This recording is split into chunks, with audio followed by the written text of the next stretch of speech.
there's usually a massive delay when we start, so we just usually try to kind of stay quiet during it. But it is kind of fun to just hold a weird face while it loads up. So anyhow, welcome to episode 201. We just arced over 200. We had a fun episode 200. So if you haven't watched it yet, after you're done with this, backtrack, go to Scott's channel, check that out. But anyhow, Artcasters is now in the 200s and beyond. So, all right. So anyhow, let's, as usual, we will introduce each other. We have no guests today, so we're just doing solo, which should be kind of fun because I actually think these are good to have every once in a while. Yeah. A good way to kind of touch base and stuff like that. So yeah, unfortunately, we had a guest that had to pull out last minute, but and I was kind of the opinion that maybe we should just call it. But Josh kind of roped me in, which was a good thing because I don't know that either of us were totally feeling it. No, because it's been kind of crazy weeks for both of us. I think you probably saw some of that stuff on the art if you watched the 40-hour art check. Yeah. But you know what? The show must go on. So that's why we're here. We're going to do this anyway. And it's been like one thing after another. But and also just I wanted to let people know that I couldn't send out the MailChimp or the newsletter. Because it's just like I said, I just got a new phone service, and for some reason I'm not getting some texts. Yeah. So they had to send a verification thing, and I didn't get that, so I couldn't log on to MailChimp, so that didn't go out. And I don't know what's going to happen this episode with my dog because my dog's like super hyper right now. Yeah. She might have settled down a little bit, but but we're gonna wing it. We're just gonna do this thing. So. Well, we got Tim and Kayla in the chat. So hey guys. So we're just basically going over the fact that it is crazy technical difficulty after technical difficulty kind of week, and just a very frustrating week, I think. So we are trying to kind of do this mainly just to and this is going to tie into our topic, but it's like part of why I was like, when Scott and I were kind of messaging each other, and I was so tempted to just be like, well, let's just skip it this week. I had this part of me that's like, the fact that I want to skip it is why I should actually be like, no, we're doing it. Yeah. And that's a weird instinct. And I think we'll get into like why exactly, if you're like, I really don't think I should do this thing, everything's worked against it. My inclination would be like, nope, gotta do it. So, because it's a weird thing. But I do think it ties into productivity, and I hope it'll be useful for everybody in our crew and stuff like that. And so anyhow, let's get into it. Where can people find your work, Scott? Well, you can find me at circworks.com. I'm at circworks on YouTube, and right now I do have something to promote, and I didn't create a link for this. I probably should have. Maybe I'll put it in later. But right now, if you go to Design Cuts, actually, I've got a affiliate link, but I'll throw that in a little bit. But Design Cuts right now, I'm featured in a bundle. 2 of my products are in this bundle. Normally, and I put out a video on my YouTube that kind of talks about this and shows some of the stuff that's in this bundle. But tons of cool stuff. The bundle is $30, which is usually my Comic Maker Starter Kit. Usually, the basic price for that is $40. I usually sell it for a little less on my own personal site, usually around $30. So for the same price of which you would be paying just for the Comic Maker Toolkit, you also get another product of mine along with that, which is the female avatar or cosplay avatar builder, where you can make cool avatar faces, female faces. I also got a male one, but that's not included in the bundle. But anyway, and you can make all kinds of crazy stuff, crazy anime hair or cat ears or cool sunglasses, just tons and tons of stuff to kind of deck out, make a really cool avatar. And that's just my products. There's tons of other cool stuff. There's like this really cool, all these halftone brushes, this kit with all these halftone brushes, but just go check it out. Design Cuts has awesome bundles. Like most of the really good fonts that I get from when they run bundles. So just go and like they run a new bundle like every 2 weeks, and usually there's just a bunch of cool stuff, and you can get exciting. so yeah, definitely check that out. But that's really that's the only thing really I'm promoting right now. So very cool. Very cool. I love it. And actually that's, well, I mean, that just seems like maybe I'm snoozing or something, but it seems like unusually impressive how quickly you got that up. That's pretty cool. So I think, I don't know, to me, it's cool to see, because you've been working and carving away at these bundles, and it's neat to see when they all come to fruition, because it almost appears like without, like, you're just boom knocking them out. Which is cool. So yeah, it's a weird thing. I mean, this one just happened because I've done a lot in the past, and they don't always perform very well. Just this Comic Maker Toolkit has really been like the first sort of big success I've had with this kind of stuff.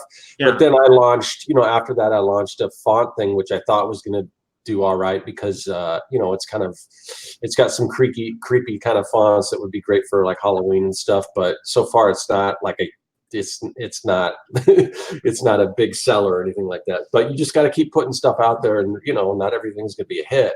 But hopefully the goal is that I keep putting out more products, and then I just gotta because every little bit helps. If one person buy, a couple people buy the font, and it's just like a YouTube channel where if you only got a couple videos up there, but once you start getting tons of them, every single one, it gradually gets a little more views and helps build the channel and all that kind of stuff. So you just got to keep putting out stuff. But yeah, I love it. And then I'm gonna just huckster this for you.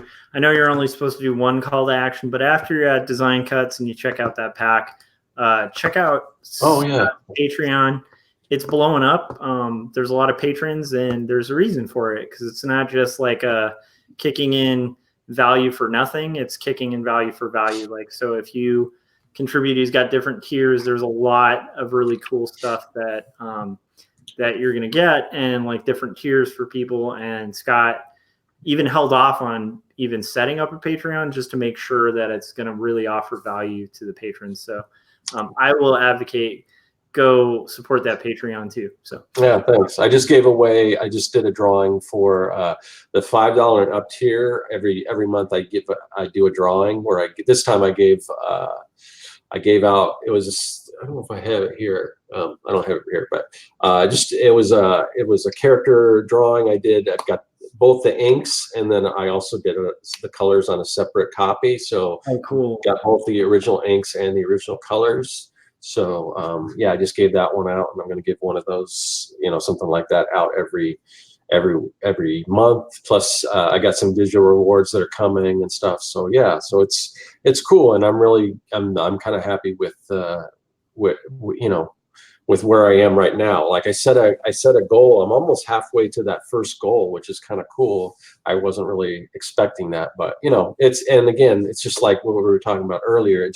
It takes time, but I probably should have started this a long time ago, Yeah. And now I feel like the last straggler, the last person who I really need to jump on it, because I agree. It's like, it's something we probably both should have done earlier, and it's cool to see you do so well with it. It's exciting. All right. So, but if you guys are interested, help him get to his goal, because it's worth it. So, all right. I can be found at joshuakimball.com, and also quarterlystories.com will take you directly to the comic that I now have one page left to do. So that's actually what I'm going to be working on while we're chatting. But that's what I have to thumbnail for. Just that last little, see under that line? Nice. And then the first book's done. And the first book is wait. almost done, like the interiors. But still, you got to celebrate little victories. Yeah. So, yeah. So that's that. But yeah, go to quarterlystories.com. It's a comic about story. My pitch just failed epically. It's a comic about faith and mental illness, and it's very personal to me. It's a comic I handwrite, hand letter, and hand ink, and then hand to you hopefully someday in print. Till that day, it's available online at that site, and you can also read it at tapas.io. by looking for quarterly stories there and adding it to your library. And I have failed at updating that for about 2 weeks. So I will be probably posting updates a lot, just to kind of try to catch up, because I want it to be up to date by the time I have like the rough book layout and stuff, so I can get, the proof and all that fun stuff, and then maybe set up a Kickstarter, start a little YouTube thing on it, and all that fun stuff. So yeah, anyway, that's it. Totally way too long of a pitch. Yeah. I think I took up way more time than you did, so. Nice. And then well, I don't know. I think we evened out. Right. We ramble. But that's what this is. This is going to be a rambly one. So, all right. Victor, thank you. I appreciate it. And then Benjamin, thanks for following for years. So that's cool. All right. So let's get into it. Let's get into the topic. We have had, and I should hedge it by making it a little less personal. It's like there are times in general where, and I'm sure we've experienced them multiple times, where you have these like peaks and valleys of creativity where you'll be having just insane momentum and just be putting out a ton of products and art, and like there's this peak you reach where it kind of feels like you're unstoppable. And then life happens, like stuff happens, and like crazy stuff happens. And usually when crazy stuff happens, it kind of happens in droves and just starts kind of piling. And the problem with that is, because that will happen again, like because life is just full of crazy nonsense. It's not like a perfect world or anything like that. So basically, if you're going to sail, you're not always going to be in smooth seas. So what we're going to be kind of talking about is like when you're sailing through a wonderful sea and then you end up in a sea of BS, how do you sail through it? And like, what are some kind of techniques to it? How do you keep up productivity when life happens? And life will inevitably happen and continue to happen. So it's, I think, an important topic, and I hope it doesn't seem too selfish of us. We're both kind of having a struggle this week, but at the same time, I think it's applicable to a lot of people, because this, like, life is full of hardship. And so developing tools and kind of techniques and ideas of like pushing through it is a really valuable skill, because we all need it. And like, I think Scott and I are both at a point where we kind of need it now. And so we're just going to kind of troubleshoot, like, how do we power through that kind of stuff, and share some of our kind of techniques and tips and stuff. So yeah, Scott, that start you anywhere? What's that? Does that start you anywhere? Get any Yeah. Well, I guess first of all, I was going to kick. This isn't necessary, and I think there's going to be. I don't think this is just for us, for you and I think a lot of people are going to benefit from this kind of stuff, because, and this isn't even like a situational thing, like all the crappy stuff that's going on, or just like what Josh was talking about. But I just wanted to kind of kick off with just some basic, I don't know, production tools. Like, so, and this is kind of what kicked off the idea of this topic. Because we had a guest lined up and we had a totally different topic. So this one's a little off the cuff. But so I belong to this mastermind group, and we meet every week. And the whole one of the ideas of this mastermind group is like accountability, which I kind of I'm not really there for that, because we kind of already have that with the 48-hour art check and everything. But we've been kind of, this last couple of weeks, the group has been picking each person in the group and kind of just bringing out bringing up positive things that what they're really good at, and what they can kind of take and run with. And one of the things that they brought up about me today was they feel that they're really impressed with my productivity from when I started the group and meeting the goals and everything like that. And for me, it's just normal. and it's also from hanging out. I mean, when you hang out with like guys like Josh and Corey, I mean, you guys, I mean, I think all three of us kind of are in that same kind of mindset. So it's almost becomes the norm. And sometimes you have to step back and say, no, a lot of people really struggle with this. Not that we don't struggle with it either. But for whatever reason, I think we're just good, we've found a way to take all the stuff in our life and still find time to get things done. Yeah. So yeah, they were one of the things that they were talking about that because they, like I said, they were saying take what you're really good at, and then they were trying to give each of us ideas on what we could do with that. And one of the things they said that they were trying to encourage me to do a book, and I was kind of like, not that I couldn't see myself ever doing a book, but it's, for me, I do a book. It's a comic book, and and this kind of leads into that whole productivity thing. And one of the things, especially for me, because I suffer from ADHD, is that I gotta be doing different things, and I can get distracted really easily and move on to something else. So for me to create a different book other than the book that I'm working on, which is my comic, I just have to say, no, I can't focus on that. But I still want to do stuff like that, and I am doing things. That's what we're doing right now, where we're sharing some of our productivity tips, and I do this kind of stuff on YouTube. And every year rolls around, I kind of lay out my goals, and then I revisit them and all that kind of stuff on YouTube. And and maybe I should do more of this because I think this is helpful. So where I'm probably not going to be doing a book on productivity or anything, I still want to put that stuff out there. But so, and then later on the group, we went on to other people, and they were talking about different things that that they're good at and that they're working on. And one of the members on the group was kind of just concerned that he wasn't being as productive or whatever.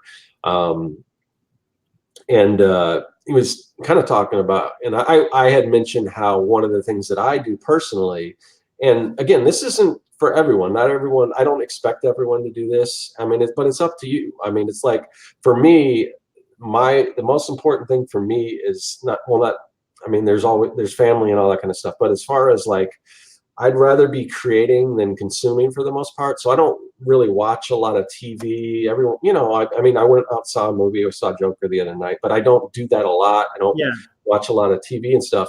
So I kind of brought that up, as that's just one of the sacrifices that I make, and I don't really see it as a sacrifice. But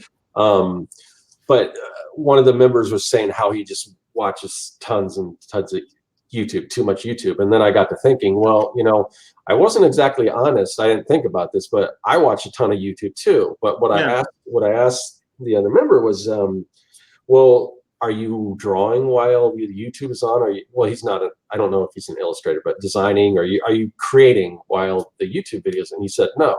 So I mean, that's one thing right there, because I do consume a lot of YouTube because a lot of my friends are on YouTube and I'm on YouTube. So as far as media, I do consume quite a bit of YouTube, but it's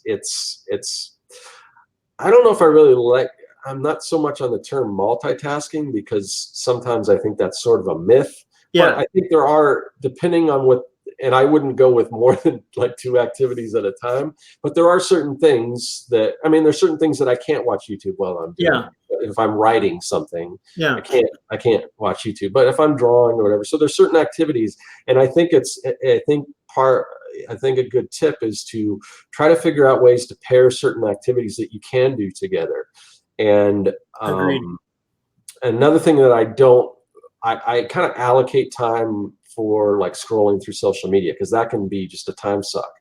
And usually, like if I'm waiting in line or something, that's a good time for me to do that. One of the things that I do is, like, if I have to go pick up my daughter from school, I'm usually there waiting. So I'm just kind of in the car. So usually when I respond, I take like, because I'll put out a video and I'll get like, I'm getting YouTube comments, and I like to respond to all the comments. I could just as easily just respond to them as I get them, but I kind of just say to myself, you know what, I know this afternoon I got to go pick up my daughter. I'm gonna wait because I know I'm gonna be in the car. I'm not gonna really have anything else that I can do. So I kind of put that time aside while I'm in my car waiting to respond to YouTube comments. So Yeah. I think it's a lot of figuring out certain times where it's advantageous to put certain tasks, because I've heard people talk about this with emails, and I don't get a ton of emails. I mean, Google's pretty good about filtering. You know, they separate the promotional stuff and the social media stuff and then the other stuff. So I don't have a ton of emails to go through, but I know some people do get a ton of emails, and they they say I only, or maybe they say don't go through your emails early morning, or whatever the case is. But things like that where there's certain tasks that you have to do, but you can get bogged down in that. So you got to find certain times to do that, or don't check your email throughout the day. Just check once in the morning, once in the afternoon, or whatever. So for me, a lot of that stuff is just finding a certain time to do that. The other thing is the other person in the group that was talking about, he was talking about how he was kind of going through his day, and he had mentioned how he goes and walks his dog. Now I walk my dog too. Usually while I'm doing that, if I try to use that time to like either create, like if I'm trying to come up with ideas or something, that's a good time for me, like, because you're just kind of out in the elements and it's kind of peaceful and stuff, and that's a good time for me to think about ideas. So sometimes I do that. Or one of the things that was a plus that the other member was talking about that he's really good at is just, and he is really good at this, is just helping people find solutions for problems they have and things like that. And he could probably do that on the phone while he's walking his dog, to do a phone conversation. So that's something, and sometimes I'll do that too, where I'll say, oh, I got to talk to this person, or rather just doing it in the middle of the day, a long conversation, I'll do that while I'm walking my dog. So to me, it's a lot of batching certain tasks that I can kind of do together. So I don't know, that's just to kind of kick it off. I'm sure you've been saying and everything. So I'm sure you got probably some things to jump in on as far as stuff like that, Josh. And I haven't really been listening. I haven't been reading the comments, so I'm going to look through those too. Yeah. Well, Kayla was saying just regarding like, YouTube and drawing, she said it's kind of like background noise. I have ADHD too, and I always have music or YouTube playing in my headphones. And then I think she also said, okay, autocorrect is butchering my comments, because I think the end of that meant to say or something. Yeah. So anyhow, thank you, Kayla. And I totally do the same thing.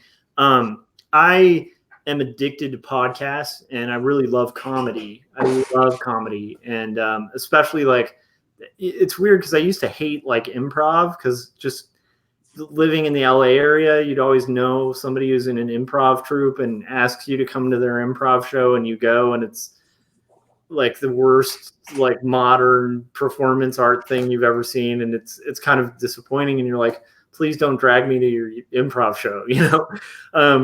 That's a common thing in LA, and if you guys aren't from LA, maybe that's not so common, but in the Hollywood area, it's like everybody's in an improv class and an improv troupe. So even managers and stuff will be like, I'm going to take improv so I can be better at saying yes and to my team. But anyhow, that was a total tangent. Point being, I like to have my brain engaged in multiple ways. I don't think of it as multitasking either, because I think there are certain tasks. Actually, it's funny because I was saying I was going to thumbnail this.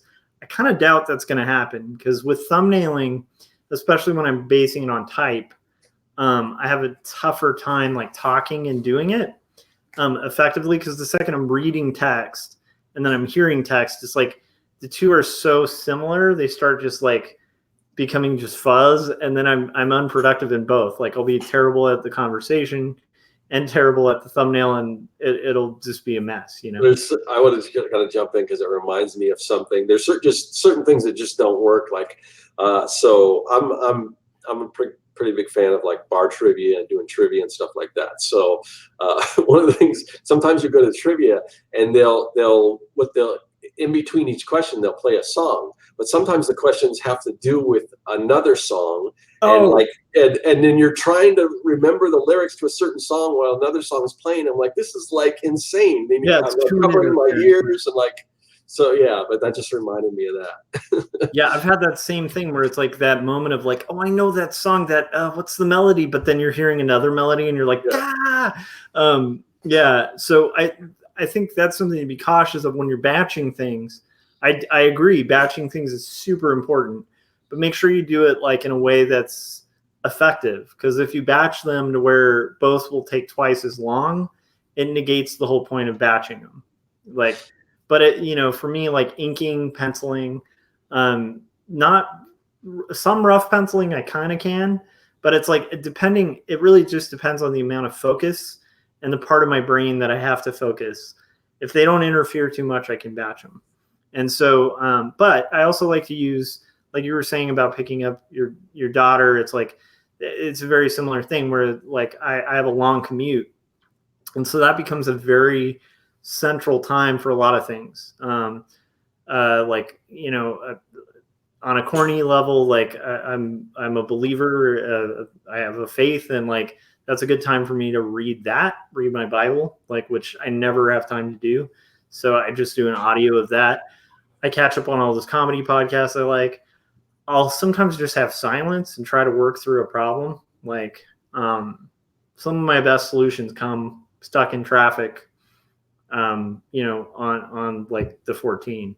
Yeah, I know for a while when you were more active on YouTube, that's when you were doing your YouTube videos. Yeah. You were just recording while you were driving. So yeah, and I might have to do that again because just the reality is, there's only so much time. And so if I want to start doing YouTube videos, that's going to be one of my windows. That's why I wanted to jump in real quick. And I know this isn't the case for you and I, who live in a city that's like a sprawling city instead of a built up city like in New York. But sometimes if you're in a place that has public transportation, you've got to commute, that even if it's a situation where you can drive or commute, sometimes maybe it makes more sense to do that commute because you can do other things. Or if you carpool or something and maybe, somebody else is driving or something, or if you're super rich and you have a chauffeur.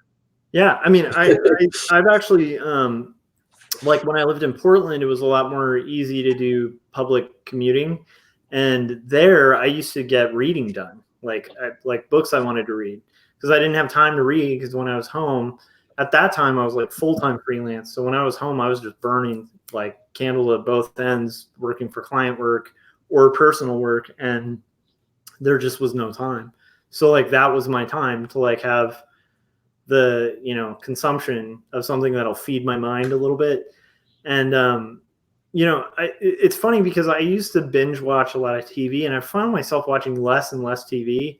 And even with Netflix, like I'm excited, and I'm blanking out on the name, but that is it El Camino?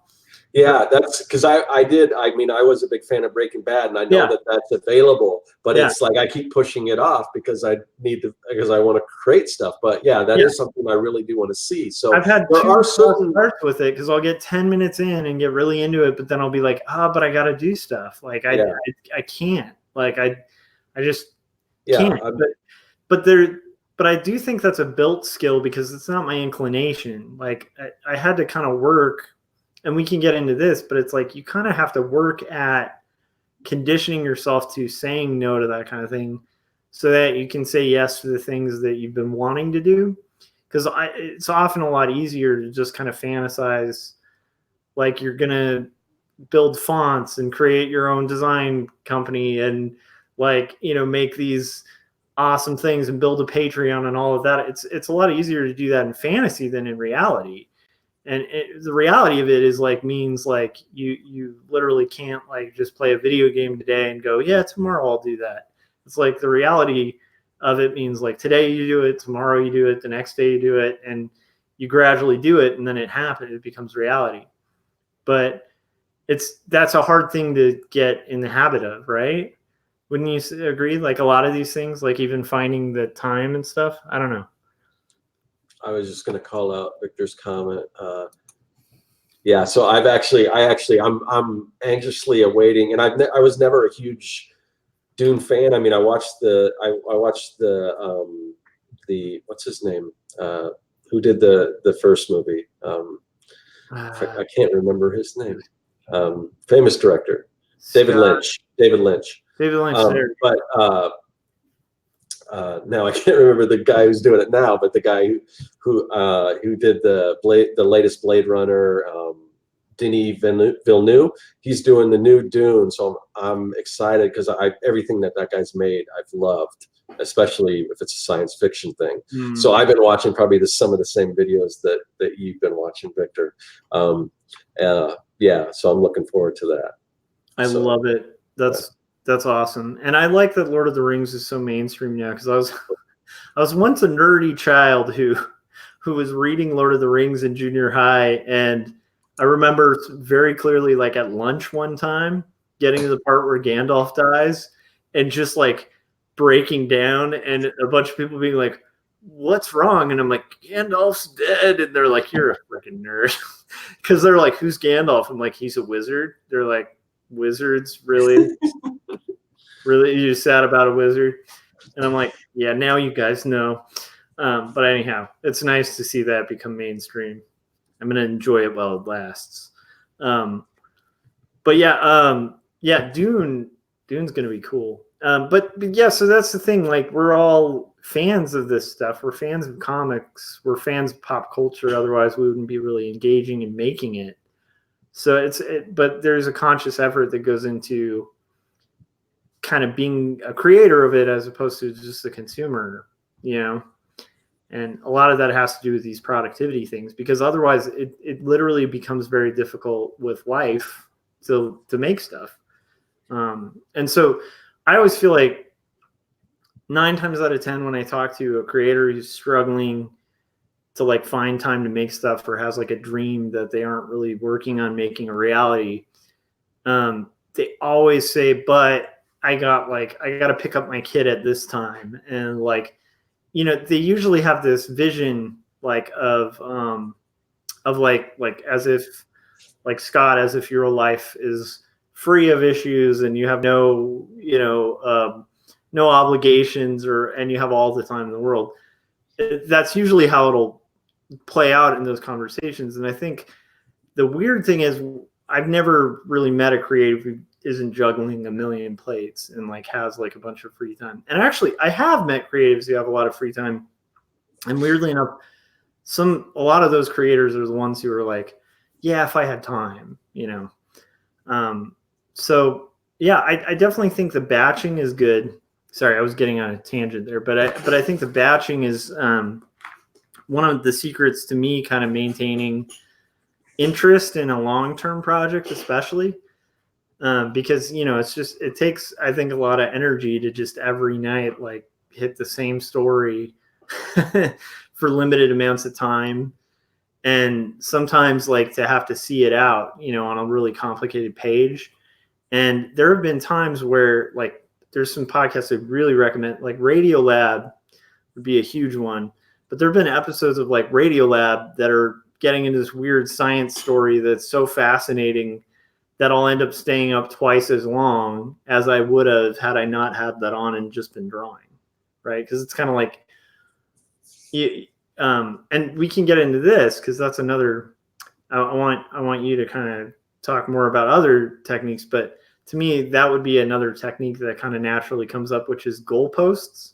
Mm-hmm. So for me, like, to get myself to sit at the table when I'm like exhausted from work or whatever, I've blocked out a period of time that works for it. And then usually I have like a goal that I'm sitting down with before I get there. So I'm sitting down and I do not get to leave this table until I've finished a panel, like inking a panel, penciling a panel, thumbnailing a page. I have like little blocks that like I can't go to sleep. No matter how tired I am, I literally have to do this thing, hit that goal, and then I can clock out, right? But the cool thing about that, doubling it with some entertainment, is then the entertainment can sometimes get you past that goalpost. So like I was saying, like this Radio Lab episodes or like a really good podcast or good interview with somebody really fascinating will like push me past, or like a good book. Cause it's like sometimes when a book gets to a really thrilling part, like you want to, it's like that moment of wanting to stay up and get to the end interesting part of the book. But the cool thing is you're working at the same time, so you get more work done. So it's like a trick to kind of fool yourself to think you're not working. I don't know, but I'm a fan of that. Anyhow, I rambled about that way too long. But yeah. So you brought up that. You brought up pairing, and then I actually just thought it was kind of cool to talk about the waiting, and I kind of addressed that. But the waiting, turning like waiting situations, like you're in the lobby at the doctor's office, you have a doctor's appointment.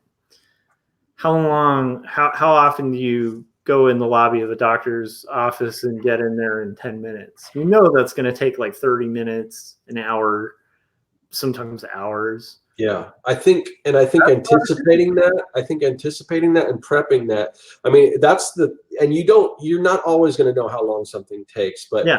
You kind of have to expect it. I mean, certain things, like when I go to pick up my daughter, I know a certain amount of time. Sometimes it's more, sometimes it's less. She gets out, it doesn't take her as long, she doesn't dawdle or whatever. But it's just a matter. Yeah, I'm just laughing at Corey's comment.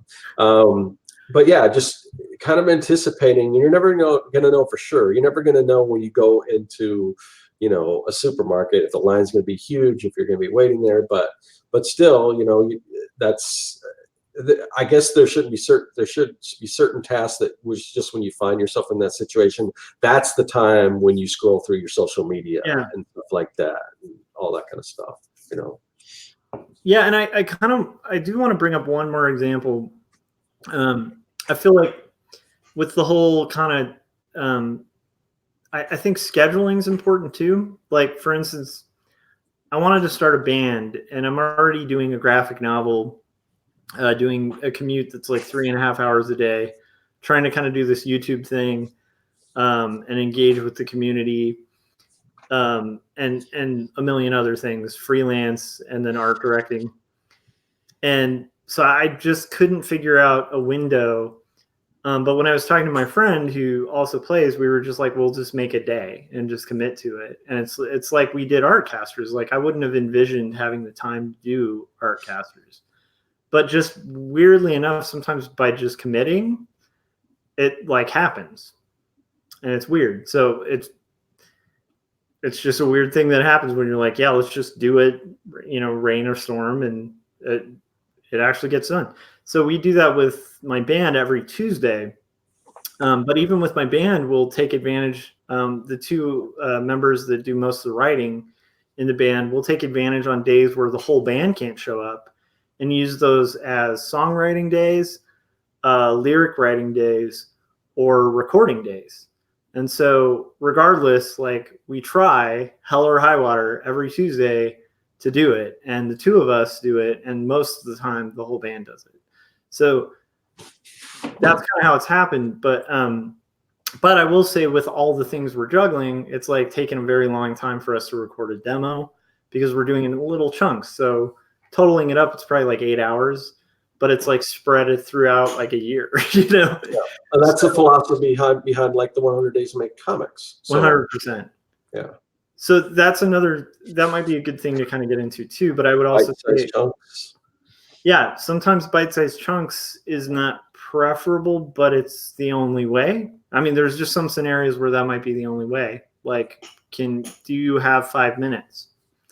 5 minutes might be what you can give right now, but at least 5 minutes is further than zero, And I think once you find that you can carve out those 5 minutes, then push yourself to carve out another 5 minutes. And I think once you find that there is time available, you just gotta make room for that time. Then you just take a step up, start with a little bit, and then kind of move on. Because I think also, if you find you're being productive, if you're putting in that 5 minutes and you're starting to see, oh, that 5 minutes is adding up. Yeah. What if I add another 5 minutes? What if I add another 10 minutes? What if I, and then the more I think because once you start to see kind of the fruits of your labor, you just kind of want to do it more. Yeah, and I think that goes for anything. I mean, we've even integrated this into both shows, like both the 48-hour art check and this one. But like all three of us, like Corey, Scott, and myself, like none of us are like big jocks or anything, but at the same time, like we've all been trying to do physical fitness. And it works exactly the same way with that, where it's like at first it's really hard. You kind of do little amounts, you force yourself to do it. But like after like 3 months, this weird mind shift happens where you like feel annoyed if you don't have the time to do it, because you've built a habit. And so it's like, it's almost like feeling a withdrawal. Like you're just like, no, I need to actually do this. Like, and what's weird is you become a lot better at making sure you're prioritizing that time, because that time becomes valuable, because it's a habit, you know? And we're really insistent. Like the great thing about human beings and habits is like, you know, it's really hard to break a habit. And so that, I think that's a big part too, is like Scott was saying, do micro increments, grow it, be consistent, set like a consistent time, repeat. And weirdly enough, like, you know, it becomes easier and you find the time, you know, just like the 100 days, you know, it's like, it's kind of weird that it's that simple, you know, but I think you're right. What you were saying at the top, Scott, about a lot of people, like I will forget that it's not kind of normal. Like the productivity that myself and a lot of my peer group, including you and Corey, have. Because I try to surround myself with people who are like plugging away and trying to do it, you know. And it is a little weird to step back and be like, wait, most people don't do that. So I was just looking at the comments. They're talking about sidecar, which I don't know. I tried to Google it, but I just came up with the cocktail. So you guys might want to fill. Do you know what sidecar is, Josh? I have no idea. Okay, you guys might fill us in on the chat because I'm not familiar with that. Sorry, go ahead, Josh. No, I'm curious about it too, actually.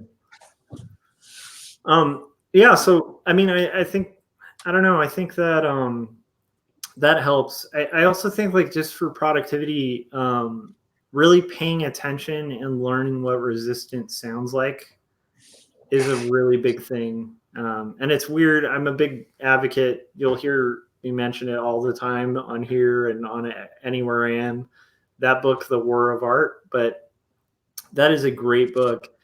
And it really pinpoints this idea of like resistance, because anytime you try to do something positive, you're going to experience resistance.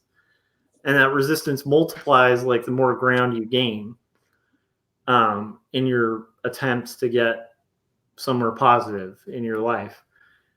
And I've said this before, but it's like, you know, if you want to experience resistance, you just all you have to do is go on a diet and walk in a group of people and just notice how 5 days ago nobody said anything about food, but that day is the day everyone's going to bring you donuts and going to be like, oh, come on, have a cheat day. You know, like it literally will happen with the closest people, you know, and you know, you're like, it's not just like your worst enemy who's going to be like, you shouldn't do that. It's like from all directions, you're going to experience resistance.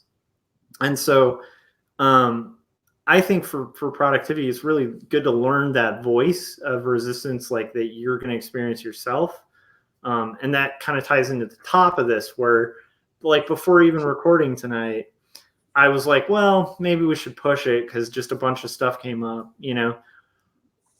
And I tried to catch it because at least for myself, I was like, I think that's resistance, because I actually think we need to do this so that the habit builds and continues, and then I get in the flow of it because I enjoy it too. That's another thing. I always try to think about that too.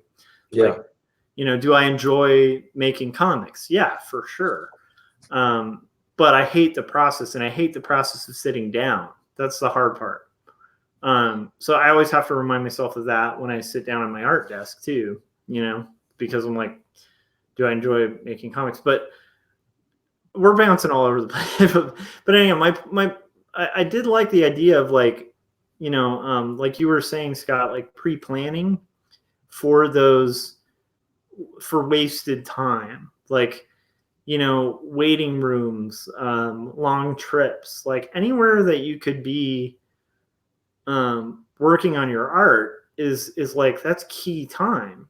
And one thing I've noticed across the board with people who are super productive is you'll usually notice that, like, you go on a wine tasting bus or something, and you'll notice all the really productive artists, like, because I've gone on those with like other artists, and the super productive ones usually have a sketchbook and are just noodling away, like, because they're like, sweet, I got like 10 minutes on a bus and a bunch of people sitting, I can draw.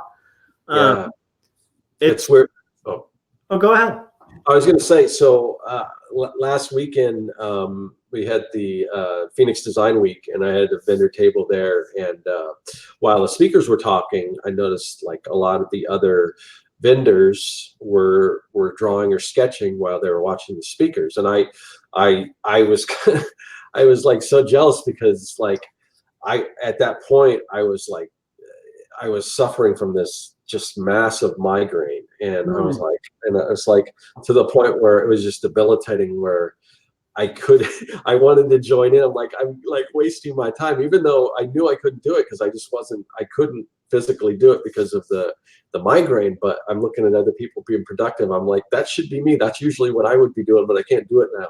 So it gets to that point where it's almost like, I don't know if it's a competition, but it's like you get to the point where it just, these pockets of time, you get like, I'm wasting time, even if it's something that you're physically not able to take advantage of that time, and you feel bad about it. So I don't know, it's weird. Yeah, and I think there's some of that that's conditioned and that you can kind of do, and then I do think there is a little bit of that's personality. Like, I think for people who really want to be productive, you're going to kind of find ways. And so, I mean, there's definitely, like, I kind of wish when I had initially wanted to start being more productive, I had taken more advice from people who were already kind of in the thick of it, like plugging away and making a bunch of stuff. Because I could have probably avoided a lot of pitfalls. But I do think you'll find a way, if that's something you really want, Oh, we got an answer about Sidecar finally. So I guess Victor was saying Sidecar will allow you to use an iPad as a secondary monitor or tablet for a MacBook or iMac. Okay. Yeah, I guess that won't work for me, because I have an iPad, but also, and Corey said that it makes your iPad like a Cintiq, but I don't know, because like with the iPad Pro that I have, it kind of already is without any other things, because I can draw on it like I would a Cintiq. So I don't know the difference, but maybe they're meaning like it works like a Cintiq connected to your computer. So like that would be cool. You have a Mac. Okay, yeah. So that would work. Sounds like that would work for you if you had an iPad, but I don't know if you have an iPad. Yeah, I don't. I do have an iPad, but a very old one, and it's pretty much my kids stole it, so it's his now. But I would like to get an iPad Pro. I really do want to mess with it. I'm late to adopting new technology all the time. It's like the stubborn person in me. It's part of why I don't have a Patreon yet. I need to do it. So that's pretty cool though. Yeah. So like Victor was saying, you can use your desktop on the iPad. That's cool. That's exciting. I didn't know that. All right. So, Corey bringing up iPads though is good. Like that is one of the reasons I would like to get an iPad Pro, is the idea of being able to work on like finished illustrations or decent illustrations, like on the road, or get an iMac or something like that. So you can literally bring like freelance with you. And that's actually that's a great idea, especially if you're going to be doing a lot of freelance. That's brilliant, because you can do a coffee shop that's one thing I've been doing a lot lately, because just like I was mentioning, answering YouTube comments while I'm waiting for my daughter. when I take my son's going to college and he hasn't yet got his license. He's getting close, but he hasn't. So sometimes I'll have to bring him, and rather than drive all the way down to the college and then drive back and then drive again, I just drop him off, and then I go to a coffee shop for a couple hours. And I've got the iPad, so I can work on that. I can do my sketching and stuff. And even if these iPads are expensive machines, so even if you're not in a position where you can get that, I mean, a sketchbook, I mean, it doesn't, you could do the same thing. There's always that, you just don't, because you can come up with a bunch of excuses like, oh, I can't afford an iPad right now, or this or that. Yeah. But there's always, you got to watch the excuses and try to, I mean, we are all, I mean, what we're doing, we're creative, so we got to find creative solutions to problems. There's usually always a workaround or some way that you can make it work if you think about it creatively. So. Yeah, I totally agree, and I love that you brought up sketchbooks. Like, actually, it's funny. This is in my sketchbook. This was when I had to go to, jury duty, like the long wait and stuff. Yep. I brought a sketchbook, and I got like a ton of like cool, just on point sketches of like this whole room full of people who were really irritated. It looks like great. It looks like a what do you call the sketch artist or the ones that do the courtroom stuff. Yeah, I mean, it's like I even sketched a guy who got really pissed off at me sketching him and made a note about it, So if you guys ever see that dude, kind of a dick. But anyhow, like that's the cool thing. You can work on, your drawing skills and enjoy it. Like the cool thing about life drawing too is it keeps you sharp. You're building muscles that are really important. It's like working out, but at the same time, for people like I think Scott and myself and pretty much anybody doing commercial work, it can be relaxing because it's drawing and you're just drawing. Like there's no point outside of just the exercise of drawing, and that's beautiful. Like that's a really cool experience, and it's good to remember. Like anytime I get in a rut with professional work where I'm like, or even with a big project, sometimes I do need to just have a sketch day and just remember it's really fun to draw, like just to draw. And so that can be really cool on multiple levels because it can be kind of therapeutic and relaxing, but at the same time you're gaining skill. Like the cool thing about art too is the more you do that and you carve time, you kind of level up. Like there's no loss in drawing a lot, and so that's cool too. But I agree with you. Yeah, don't use excuses like I'll do that when I get an iPad. Well, if you're waiting, then when you get an iPad, you might be like, I'll do that when I get this special pen for my iPad Pro, and then, well, I got to get a special case for the iPad Pro before I do that. There'll be excuses that just keep delaying it, and then the iPad Pro will probably sit dead. So if you build that habit now, well, even if you don't have a sketchbook, like use a receipt, I mean, you don't have a pen, like make one. Like it's not, I think, well, I mean, heck, like the YouTube thing we were talking about earlier, I think that's a good example. It's like, I literally didn't have the time or really a ton of materials. So I've got a phone, right? And so I used a phone and I hooked it in my car and I talked to the phone. And actually, it was kind of fun. I kind of miss doing it. So might have to start doing that again. Yeah. Anyway, something you had mentioned before, we've brought this up a couple times, but before kind of starting where, we kind of had a guest had to back out and everything. So we're like, well, what are we doing? And then, and I was kind of, in my mind, I was kind of like, well, yeah, maybe we skip it. But then, I didn't really want to skip it because we had skipped like a couple weeks we were trying to organize the 200th episode. Yeah. Things kept falling through with that.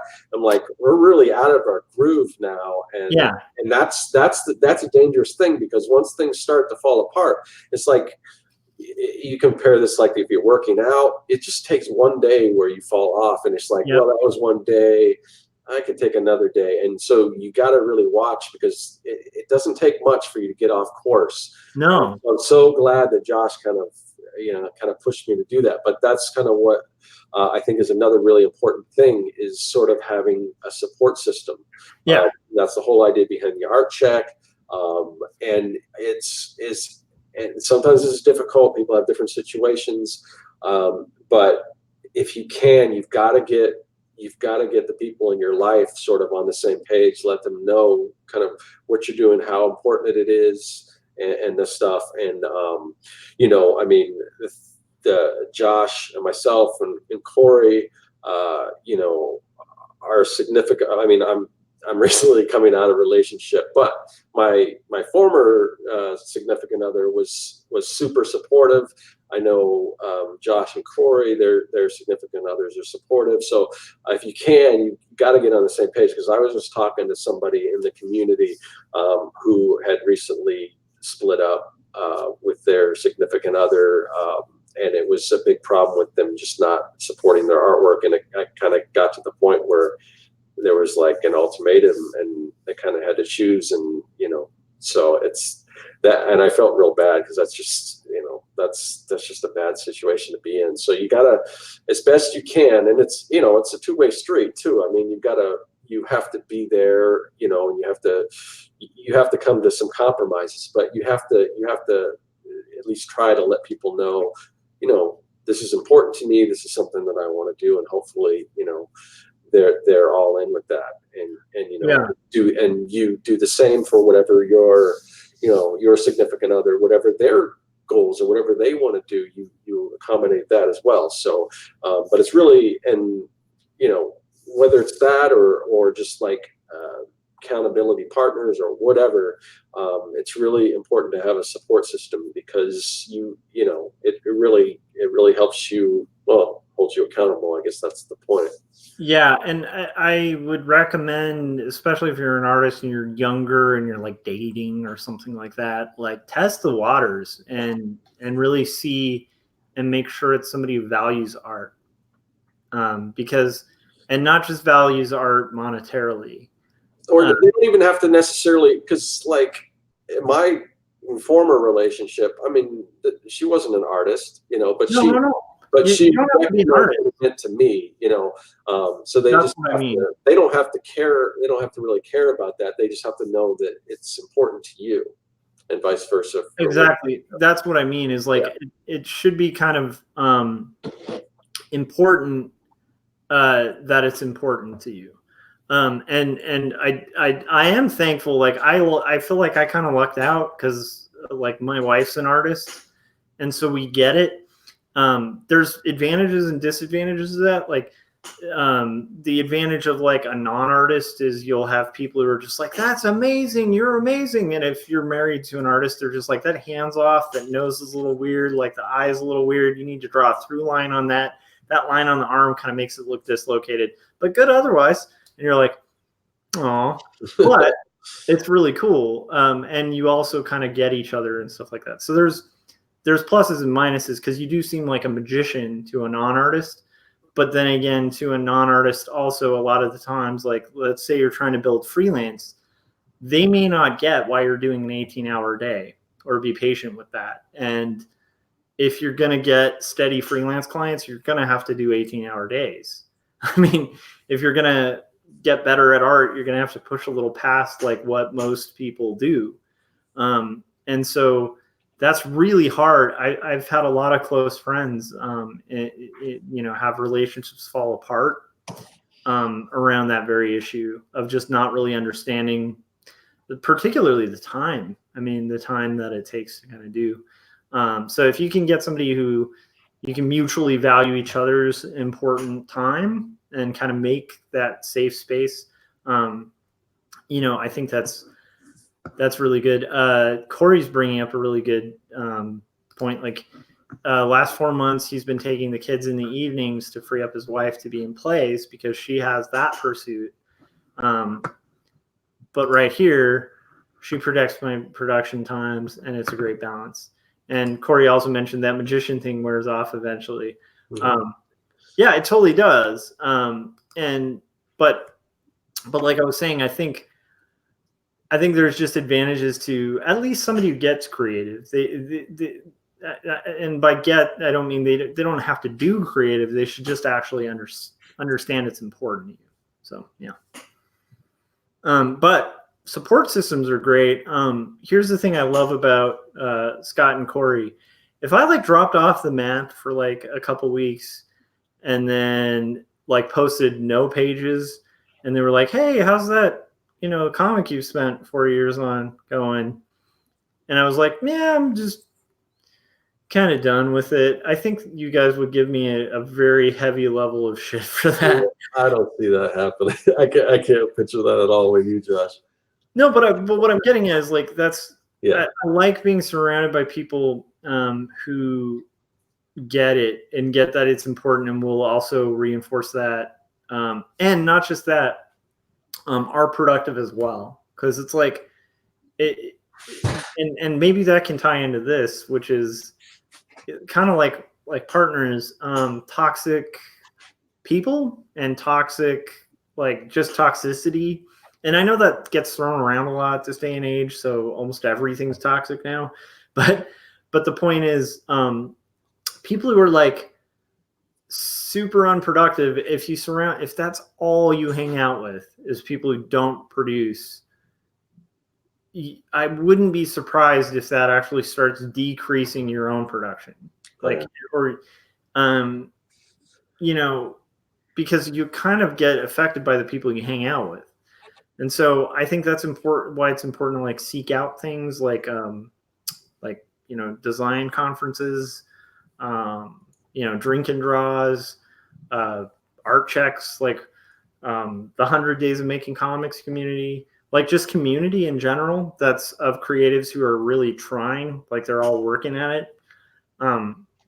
Because that's infectious. Like, to me, it's infectious. Like whenever I talk to Scott and he's like, I got this other art pack up for sale, and yeah, I did these 3 designs and this other thing. So that's what I did for this week. I'm like, for a week? Now I got out of my game, So that's a good place to be, I think.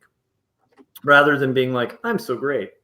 If you're ever in a scenario like that where everyone you're surrounded by, you feel like maybe you're the top dog of that whole scenario, you should add some people who are a little like further into that equation, so you're not like the smartest person in the room. I don't know if that makes sense, but I feel like that's very helpful too. I like that for productivity, because I feel like if I were around only people who weren't producing, it would either affect my productivity or it would start affecting my mental health, where I would just start feeling nuts because I'd be like, no one's doing this. Is this just me?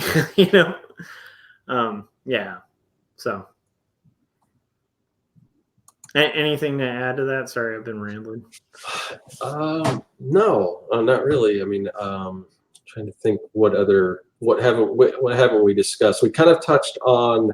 We were touching on the iPad, but obviously there are like productivity tools that you can use. Mm-hmm. I use Trello. I kind of plan out.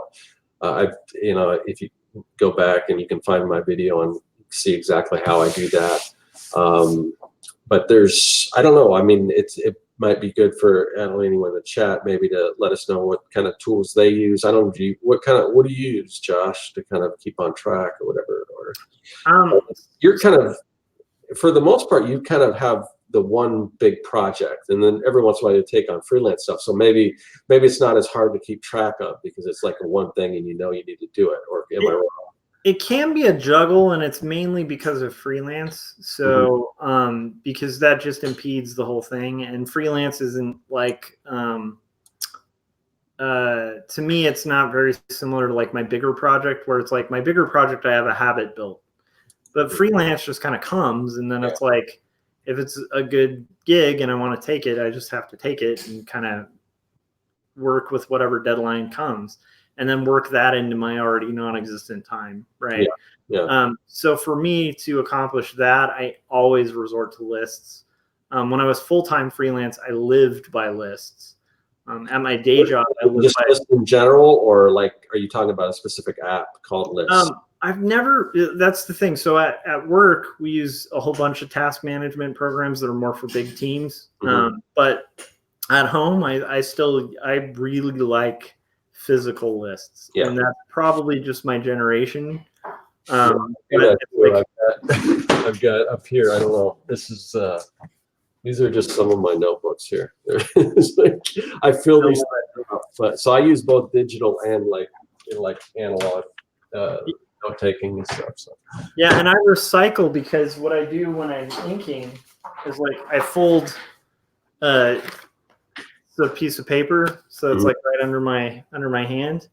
But then when it's a little smudged up and I usually do the other side, right? Once it's all smudged up and I can't use it, it's going to damage my page. That becomes my little list page. And then I'll put a little checklist. And here's the important part for myself is I like to put little boxes next to what I have so I can check them off. And actually what's funny is I'll check it off and cross it out because it just feels good to be like, yeah, I finished that. But that also helps avoid overload. Because I think that's one worry too with like all the stuff, especially like, the title of this thing where it's like, when you're facing a bunch of oncoming BS, the first thing that can happen is you can start feeling overwhelmed and feel like you don't have time and there's too much to consider. And things might seem larger than they are. And so making a list for me, whether it's through Trello or whatever program you're using, I think helps you to isolate it into a smaller problem that's manageable, Yeah. I wish I didn't have to do lists, but I've rarely met somebody who doesn't.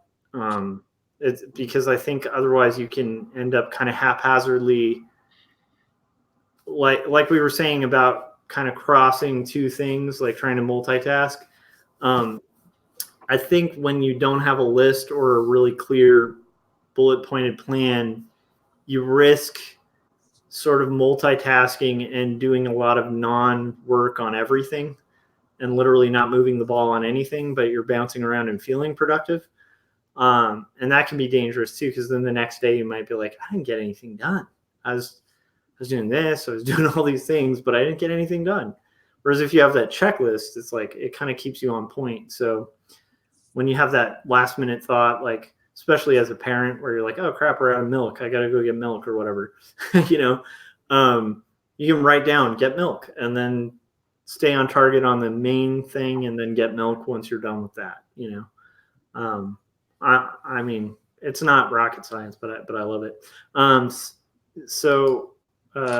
I saw that. I'm not familiar with Airtable. Are you? No, never heard of it. Is that an app? I'm gonna have to check that out. Let us know.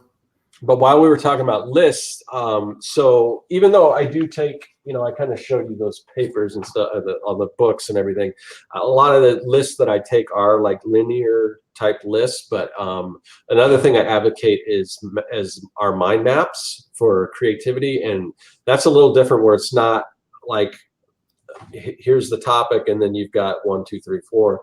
Mind maps, you kind of start in the center, you've got a central idea, and then it just kind of branches out.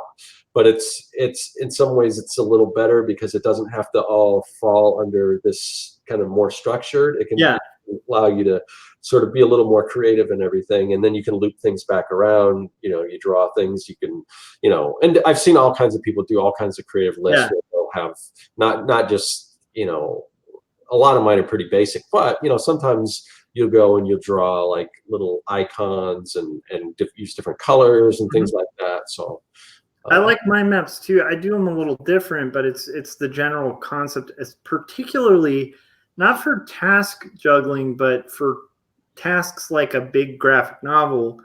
And doing things like that is really helpful. Yeah, I think structuring plot.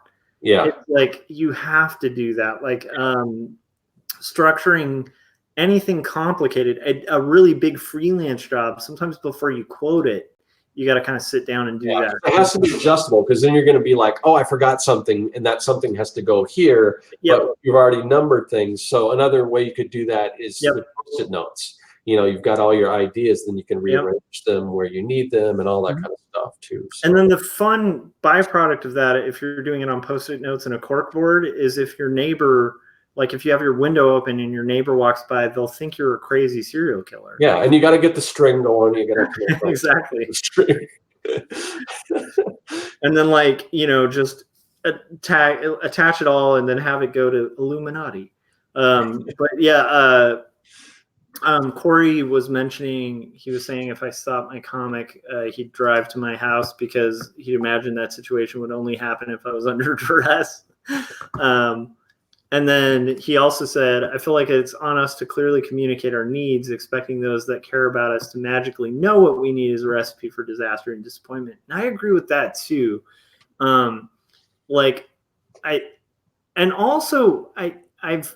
I have to say, I've also had friends, and I don't currently have any friends doing this, but I've had friends in the past or acquaintances who were artists who are kind of unfair to their partners in the sense of just being like, well, I'm an artist, so that's what I do, and I'm taking my time, and wouldn't make any time for their partner, and then would be shocked when that didn't work out. And that's also another thing I'd say to be really cautious of too, is like when you're communicating that important thing, open that communication back at yourself and be like, what's important to you? Like what's your time too? Like what's your thing? Kind of like, I don't know if you're ever starting, like I'm going to bring the working out analogy, but I don't do gyms with working out. I hate the idea of it. It freaks me out. That would probably disincentivize me. But I do know some people who like to do that with an accountability partner, and they'll both go to the gym or whatever. But it's like you want to make sure it's somebody else's goal. You're helping them get there. So it's a win-win, because win-loses don't last long in life. So yeah. But that's really good, Corey. Let's see. Yeah, boom. There we go. Another example. So yeah. Other things for productivity. Let's see. I think we're missing a big one. Okay. Wanting it. Wanting it. Okay. Yeah. Yeah. Like basically, because you have to want. If you don't want it, I mean, and that's kind of what I. And I'm sorry, I just totally jumped into your thing, but you. No, do it. But so I mean, because if you're not into, because it's hard for me to. I mean, I know my goals, and I know the things that I like to do, but that doesn't necessarily. Maybe you'd rather watch TV than create artwork, and there's nothing wrong with that. Yeah.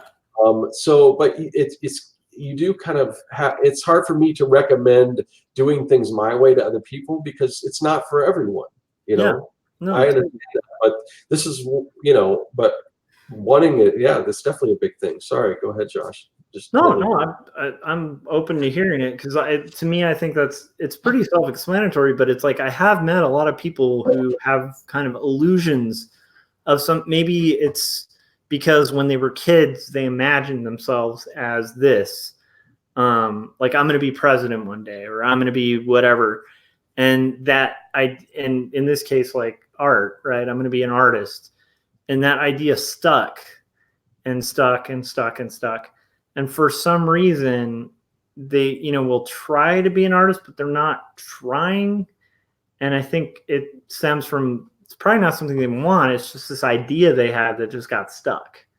So there's that too, where it's like, if it's not something you want, you can make all the mind maps and lists and, go through the whole thing, and you probably aren't going to make a ton of progress, because you need that actual desire. Like it needs to connect to one of your actual life goals.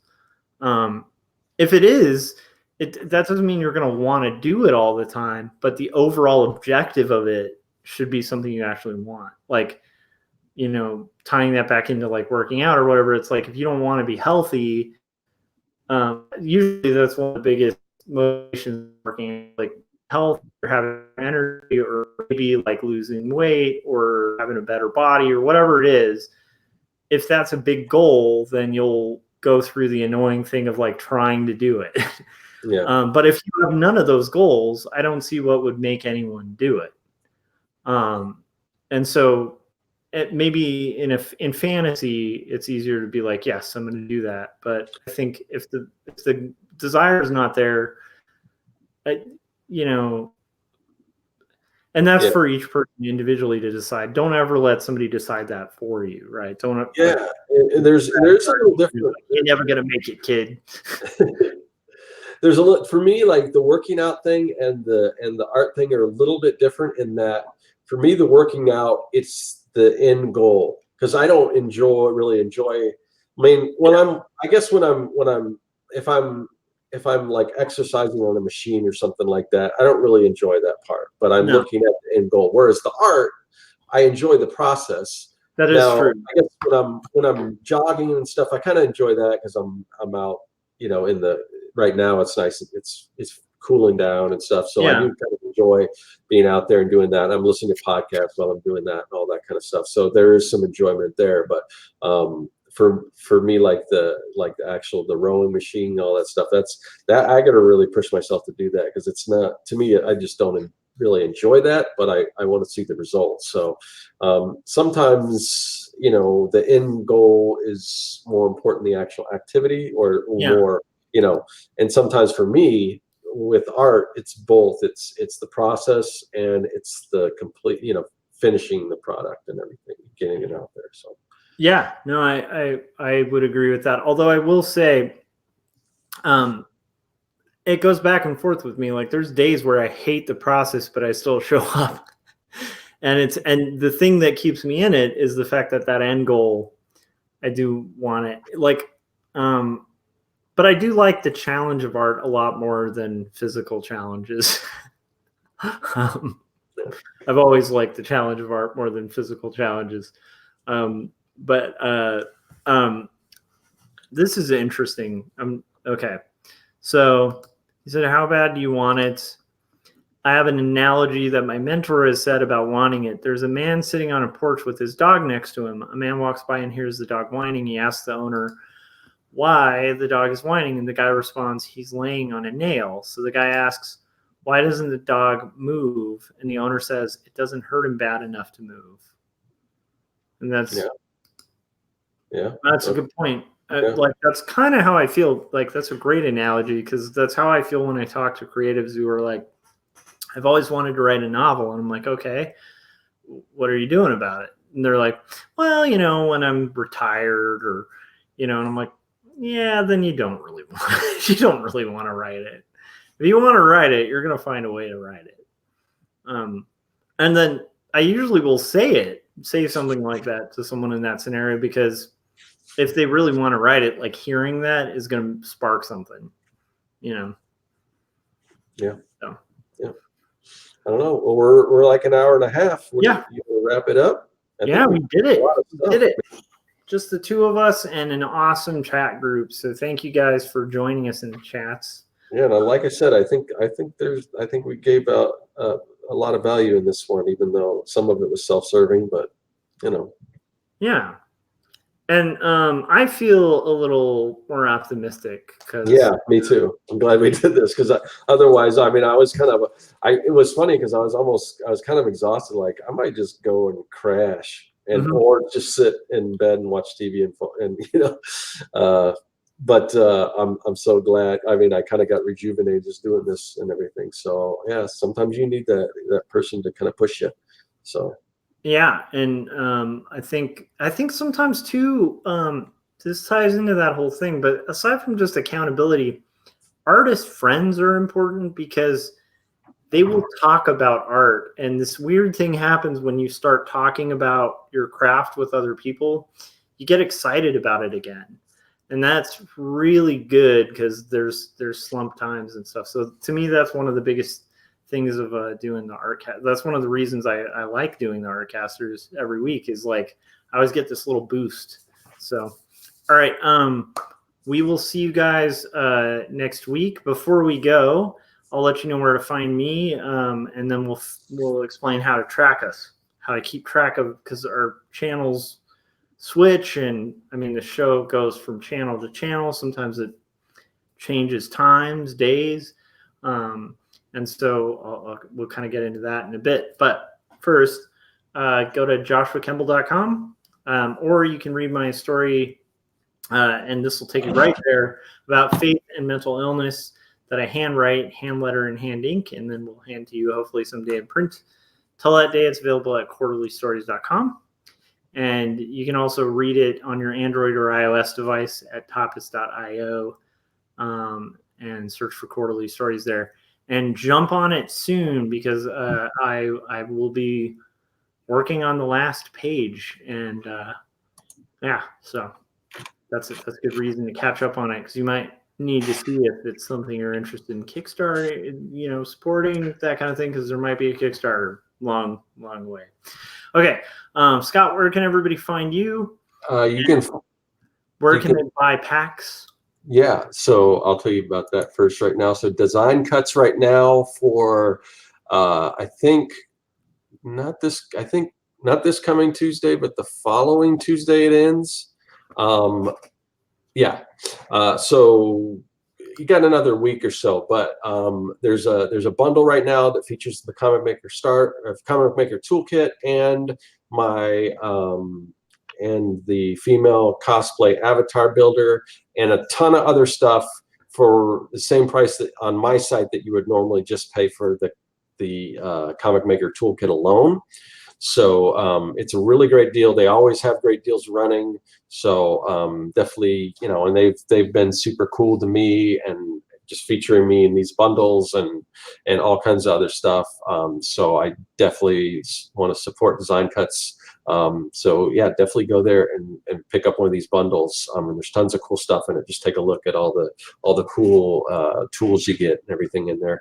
And I use their products too. I just got tons of cool. Sometimes they'll run bundles with just fonts and really high quality fonts that you pay a lot of money for, and it really do get a really great deal. So that is on Design Cuts. And then and I've also got a Patreon. Oh, I've also got circworks.com. That's trying to navigate for you. Yeah, and then I've got a Patreon going right now, and I'm putting out exclusive videos and stuff like that. I've got a video coming up that I'm going to work on where I got these old comics where it's all the ads from all these different old comic book ads with tons of different hand lettering and stuff. So I'm going to kind of go through I haven't even looked at them yet. But I'm going to kind of go through them on camera and try to see if it sparks any ideas for some comic book fonts that I can create and things like that. So it's kind of cool to just kind of do a dive on some of those old comic book ads and see if it sparks any ideas, and you can kind of see my process and how I think about that. So I'll be putting that out. I haven't filmed it yet, but I'm going to do that. Plus, I'm putting all kinds of exclusive content and stuff on there. There's giveaways and all kinds of cool stuff. So that's awesome. And those old comic ads can be really interesting. I mean, one that comes to mind that's one of my favorites is the atomic sub that you can order away for 50 cents. Soda? Is that the one you put baking soda in it? Is that the one you're talking about? Yeah. But the ad makes it look like it's a physical, full atomic submarine. You're just going to send 50 cents and get a life size. One of these days, I gotta find one of those actual X-ray glasses, because I gotta see what that gimmick is, because I have no idea what that actually does. I'm sure it doesn't make it look like an actual X-ray, but I'm kind of curious what it actually does do. So yeah, those are some places you can find me and support me and everything. And what Josh was alluding to before, the Artcasters, hopefully we're back on the right track, and we're going to be putting out weekly episodes. But it can change. Maybe it's on. It's always either Josh's channel and then maybe my channel, and back and forth. It could be on a different day and all that stuff.